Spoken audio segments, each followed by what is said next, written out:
Hi guys! So today we're on 139 days without a wheelchair thanks to British Airways and London City Airport. As you can see, I'm in a different background. I actually took a cab this morning to go into my office because I have work to do.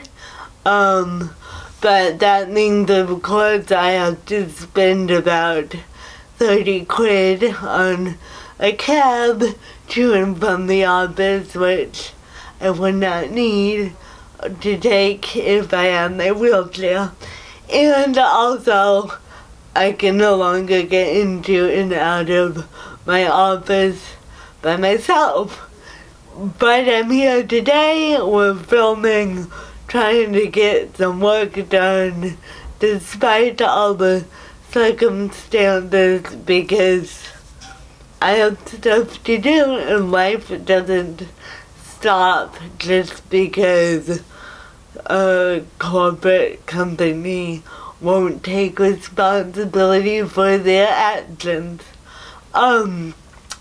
Several people contacted me on Twitter last night wanting to start a GoFundMe website so that I can get a new wheelchair and stop this madness. Thank you very much. I am very touched and I really appreciate your kindness in making the effort to make the situation better. However, this isn't about money. This isn't even about logistics. This is about justice. And as I explained to you guys 2 days ago, there is a... Hello. Sorry. There's madness here in the office. Part of the charm of filming. As I explained to you guys 2 days ago, it's a justice issue.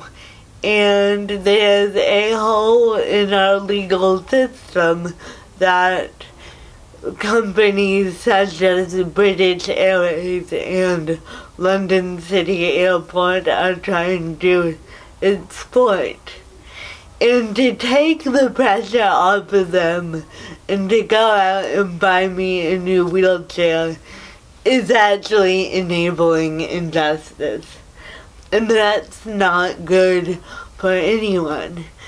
People need to be held accountable to their actions, not rescued by better-meaning people who understand the severity of the situation while those in trouble shut their eyes and continue to act like they did nothing wrong.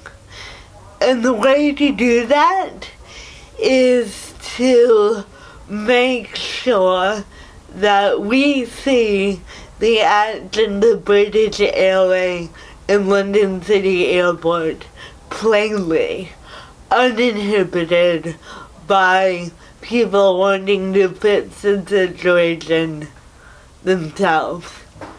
I'm a firm believer that if you give someone enough rope, they will hang themselves. And that is exactly what is going on here. On so many levels, BA and London City Airport continue to screw this up day after day by not setting things right. And eventually, it will backfire on them. So thank you very much for the good wishes and the desire to change things yourself. Let's not enable the people who need to change to hide their head in the sand. Speaking of, let's talk about evaluation of damage. So one of the obstacles that are being brought up in this case, is British Airways and London City Airport have both said they want me to get an engineer's report of the damage done to my chair. This is problematic on a couple of different levels. First of all, my chair is no longer being made, and before the company closed, they made all of their engineers sign a non-disclosure agreement. So, as I've explained to both parties numerous times, it's impossible to get an engineer's assessment of the chair because there are no engineers at this point in time able to get and give assessments of the chair legally. Secondly, why am I the one doing it?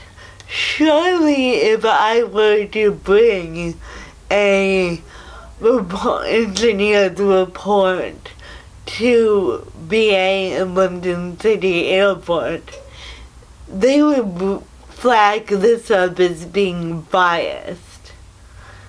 Surely what needs to be done is we both need to agree on an assessor for the damage of the chair, if that's the way to go about it. And they haven't offered to do this. They put the onus on me. And then when I say it's not available, they use that as a way to avoid responsibility.